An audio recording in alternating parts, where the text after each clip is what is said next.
अस्सलाम वालेकुम व्यूअर्स, क्या हाल है? कैसे हैं आप सब लोग? उम्मीद है कि आप सब लोग बहुत अच्छे होंगे।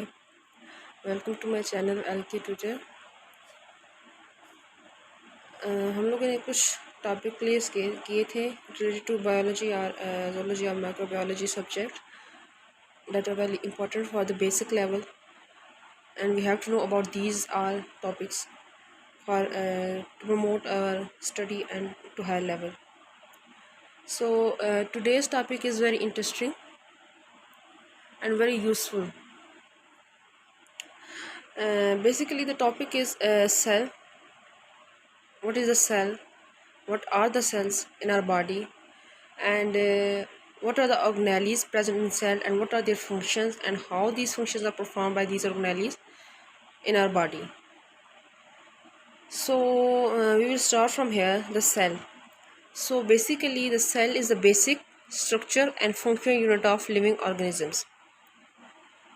सेल को हम ऐसे कह सकते हैं कि सेल हमारे पास क्या है, एक basic structure and functional unit है किसकी, लिविंग ऑर्गेनिजम्स की। अच्छा, ये तो सेल हो गया ना। हमारी बॉडी जो होती है वो सेल से मिलकर बनी है। लाइक जिस तरह हम कहते हैं ना कि एक होम है, एक घर है, वो डिफरेंट ईंटें जो है वो जुड़ती हैं, ब्रिक्स जुड़ती हैं, वो आपस में वो हमारे पास एक घर बनाती हैं। ठीक है, इसी तरह सेम टू सेम हमारी बॉडी के अंदर सेल्स कंबाइन होते हैं। ठीक है, तो वो हमारी बॉडी बनती है। सेल्स कंबाइन होते हैं, टिश्यू बनाते हैं, आर्गन, फिर आर्गन सिस्टम, ये सारी चीज़ें बनती हैं। पर मेजर जो रोल है, मतलब मेन चीज़ जिससे हमारी बॉडी शुरू से बन रही है, वो क्या है, सेल्स हैं। सो सेल क्या फिर हो जाएंगे, बेसिक यूनिट है हमारी बॉडी की। ठीक है, अच्छा, सेल थ्योरी हमारे पास आई थी। ठीक है, Schwann and Schleiden, these are the two scientist which give this theory, and there are the three main points of this cell theory. ठीक है, उन्होंने काफ़ी रिसर्च की और फिर रिसर्च करने के बाद उन्होंने ऑब्जर्वेशंस की और उसके बाद उन्होंने तीन मेन पॉइंट्स कंक्लूजन निकाली और तीन मेन पॉइंट्स दिए कि हाँ जी, कि सेल इस चीज़ से बना है, ये है, ये चीज़ है सेल। ठीक है, so we move toward these three points. The first point is all animals and plants are made up of cell and cell products. Clear हो गया बिल्कुल कि एनिमल्स जितने भी हैं, ठीक है, अदर वो माइक्रो ऑर्गेनिजम्स हैं, हर्बीवोर्स है, कार्निवोर्स है, ओमनीवोर्स है, जो कुछ भी हैं, ठीक है, they all composed of or made up of cell and cell products. वो सेल से बने हैं, ये बात क्लियर होगी। ठीक है, प्लांट्स भी सेल से बने हैं और एनिमल्स भी सेल से बने हैं। Second point is cells are the structure and function unit of living organisms. कि सेल हमारे पास क्या है, कि स्ट्रक्चर और फंक्शन यूनिट है किसका, लिविंग ऑर्गेनिजम्स का। ठीक है, कि हमारे अंदर जितने भी फंक्शन परफॉर्म होंगे, हमारे अंदर जब वो स्ट्रक्चर बनेगा, ठीक है, और हमारी स्किन बन रही है, ठीक है, तो इसमें क्या कहते हैं, एपिडर्मस सेल, ठीक है, इन्वॉल्व होते हैं। ठीक है, तो ये these are the cells that involve in making the structure of our body. ठीक है, इसी तरह हेयर जो बनते हैं, ठीक है, हर एक चीज़ के लिए हमारे पास सेल जो होते हैं वो अपना फंक्शन परफॉर्म करते हैं। आइदर वो स्ट्रक्चर बनाते हैं, बॉडी को पार्ट बनाते हैं, फिर फंक्शनल यूनिट भी हैं। मतलब जाहिर सी बात है, वो स्किन बनेगी, स्किन के ऊपर सेल जो है एपिडर्मल सेल, उनका फंक्शन भी तो होगा ना, इंसुलेशन प्रोवाइड करते हैं, ठीक है, स्वेटिंग होती है, ये सारी चीज़ें। अच्छा, third point is new cells arise from pre existing cells by cell division. अब कहते हैं कि हम कहते हैं ना कि न्यू सेल कहाँ से आ गई हैं। ठीक है, जाहिर सी बात है, कई दफ़ा ऐसे होता है कि हमारे पास इंजरी होती है हमारे पास। ठीक है, आपको समझ आ रही है, इंजरी होती है तो हमारे पास ब्लीडिंग होगी और वहाँ पे फिर और कुछ अरसे बाद या कुछ दिनों बाद आप लोग देखेंगे वो नॉर्मल हो जाता है वो जगह। क्यों हो जाती है? एक तो क्लॉटिंग फैक्टर होता है, वो तो अलग चीज़ है। एक होता है कि हमारे पास जो उसके हमारी स्किन, फॉर एग्जाम्पल हम कहते हैं कि हमारे हाथ पे लग गई है कोई चीज़, तो वो हाथ पे लगने के बाद क्या होगा कि वो वहाँ पे ऐसे फैक्टर्स, ऐसे सेल्स होते हैं जो कि हमारे पास उनकी डिवीजन स्टार्ट हो जाती है। ठीक है, वो डिवीजन करके, मतलब जो आगे सेल्स थे उनसे ही, ठीक है, न्यू सेल्स के होंगे, अराइज होंगे फ्रॉम प्री एग्जिस्टिंग सेल्स। ठीक है, जो ऑलरेडी वहाँ पे सेल्स थे, ठीक है, जो कि डेड हो चुके थे इंजरी की वजह से, वो दोबारा उनकी डिवीजन होगी, वो न्यू सेल्स बनेंगे और वहाँ पे वो स्किन को वहीं पे जैसे पहले थी वहीं पे कवर कर देंगे। So these are the three main points of cell theory about what is a cell and how what is their function, and also the new cells arise from pre-existing cells. So here is the cell structure. ठीक है, cell हमने पढ़ लिया क्या होता है। आप इसका स्ट्रक्चर देखते हैं कि सेल के अंदर क्या क्या चीज़ें होती हैं। ठीक है, so how this cell is formed and what organelles are present in this cell. So there is, inside the cell there is cell wall, cell membrane, cytoplasm, endoplasmic reticulum, RER, Golgi apparatus, mitochondria, ribosomes, plastids, centriole, vacuole, lysosomes and nucleus. These are the organelles which are present inside the cell. अब हम एक एक को देखते हैं कहाँ कहाँ पे प्रेजेंट होते हैं और कैसे। यहाँ पे अब अगर हम देख लें, ठीक है, ये 12 ऑर्गेनेलीज है, इसको हम आगे हम फर्दर ही एक एक करके पढ़ेंगे, ठीक है, डिस्कस करेंगे, एक्सप्लेन करेंगे। अच्छा, ये एनिमल सेल है, this is the animal cell, this is the nucleus and this is the nucleolus, nucleus and nucleolus. This structure is called endoplasmic reticulum and the outer membrane is called cell membrane. We are talking about the animal cell, so there is only cell membrane, while in plant cell there is both of cells, cell membranes, cell wall and cell membrane. These both are present in plant cell, while in animal cell only the cell membrane is present, that is here. This structure is the lysosomes. These are the Golgi apparatus. These are the ribosomes, mitochondria, centriole and the mitochondria. Sorry, these are the microtubules and mitochondria. So you can see that this is the animal cell and this is the structure, and these are the organelles present in the animal cell. These structure are also present in animal cells, while only difference is that the cell wall also included in plant cell. That is the difference between animal and plant cell, but while both other organelles are similar. So these are the cell structures that which organelles form the cell. So now we move toward explaining one by one each organelle. So here is the first organelle, that is cell wall, and the second cell membrane. So we discuss this first one by one.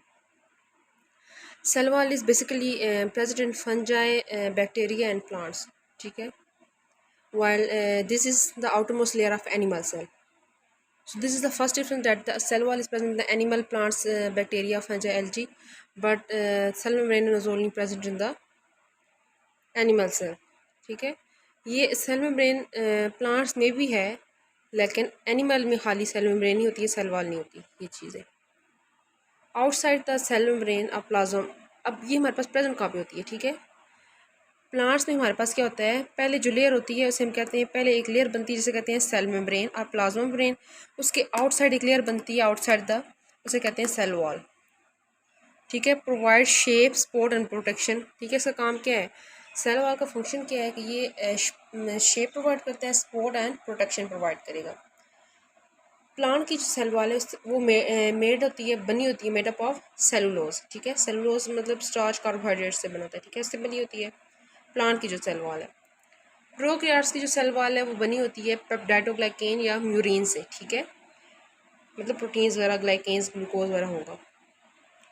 Fungi की जो cell wall है वो बनी होती है chitin से, protein है, और प्रोटिस्ट की जो सेल वॉल है वो डिफरेंट केमिकल से मिलकर बनी होती है।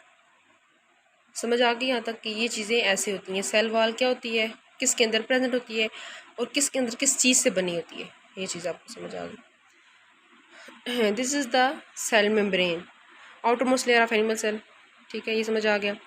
इन bacteria, plants, fungi present beneath the cell wall, ठीक है, वो हमने यही यहाँ पे बात हो गई, ये पॉइंट और ये पॉइंट मैच कर रहे हैं कि ज़ाहिर सी बात है कि बीनीथ द सेल वॉल का क्या मतलब है, सेल मेम्ब्रेन या प्लाज्मा मेम्ब्रेन पहले होगी, उसके ऊपर हमारे पास क्या हो जाएगा, सेल वॉल प्रेजेंट होगी, ठीक है।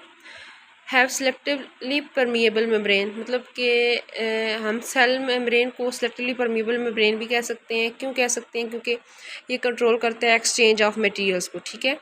एक्सचेंज ऑफ मटेरियल मतलब कि कौन सा मतलब वाटर ने अंदर आना है, किस चीज़ ने अंदर आना है, किसने बाहर जाना है, ठीक है, आयंस हो गए, साल्ट्स वगैरह हो गए, तो ये सारी चीज़ें हमारे पास क्या होगी, एक्सचेंज को कंट्रोल करेगा। Enable cell to form separate compartments, ठीक है। अब सेल मेम्ब्रेन का एक फंक्शन ये है कि ये सेल को इसके काबिल बनाता है कि वो डिफरेंट कंपार्टमेंट्स या डिफरेंट रूम्स या डिफरेंट सेपरेट एरिया या बना लें जहाँ पे डिफरेंट प्रोसेस होते हैं। लाइक अगर सेल मेम्ब्रेन सेल को एनेबल करता है कि डिफरेंट कंपार्टमेंट्स बनाए, ठीक है, हम कह सकते हैं कि डिफरेंट कंपार्टमेंट्स ऐसे बन सकते हैं, ये सेल है, ठीक है। और सेल मेम्ब्रेन के अंदर उसने डिफरेंट कंपार्टमेंट्स बना लिए, ठीक है। और ये डिफरेंट कंपार्टमेंट्स के अंदर क्या होगा, अब ये देखो फॉर एग्जांपल ये है और इसके अंदर ये डिफरेंट कंपार्टमेंट्स बन रहे हैं, ठीक है। ये इस तरह हो गया, ठीक है। अब यहाँ पे रेस्पिरेशन हो रही होगी, यहाँ पे फोटोसिंथेसिस, ठीक है, इस केस में। और यहाँ पे एराबिक रेस्पिरेशन, ये अब डिफरेंट कंपार्टमेंट्स जो बनेंगे वो हमारे पास क्या होगा, डिफरेंट कंपार्टमेंट्स। जिस वक्त ये सेल मेम्ब्रेन अनेबल करेगा सेल को डिफरेंट कंपार्टमेंट्स बनाओ, तो जाहिर सी बात उनमें कुछ होगा ना इन कंपार्टमेंट्स में। तो इन छोटे छोटे जो कंपार्टमेंट्स होंगे, ये रूम्स होंगे, इनके अंदर क्या होगा कि रेस्पिरेशन होगी, फोटोसिंथेसिस, एरोबिक रेस्पिरेशन, ये प्रोसेस होगी, ठीक है। So this is the difference between cell wall and cell membrane. Also, we can say that we have discussed the two organelle main, the cell wall and cell membrane. This is the outermost covering, ठीक है। हम cell को outer से पढ़ेंगे, inner की तरफ जाएंगे। Cell से सेल को पढ़ा हमने, फिर सेल की मेम्ब्रेन को पढ़ा, फिर अब हम अंदर जाते जाएंगे, एट द एंड हम न्यूक्लियस पे चले जाएंगे, ठीक है। So this is the cell wall and cell membrane. अच्छा जी, जो सेल मेम्ब्रेन हमें पड़ी है, ठीक है, इसके स्ट्रक्चर को समझने के लिए एक मॉडल प्रेजेंट किया गया था, ठीक है, fluid mosaic model. Two scientist थे, सिंगर एंड निकोलसन, ठीक है, नाम नहीं लिखे हुए, sorry. Two scientist, Singer SINGER, Singer and Nicolson ने प्रेजेंट किया था, ये प्रपोज किया था fluid mosaic model about the structure of cell membrane.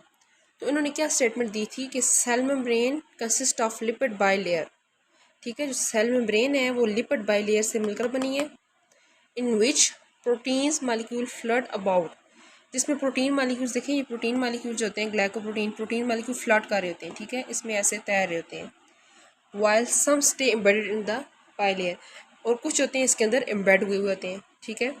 Like देखें, ये जो ग्लाइकोप्रोटीन्स हैं एम्बेड हुए हैं, और ये जो आउटर सरफेस पे जो फ्लड कर रहे हैं वो हमारे पास प्रोटीन्स हैं।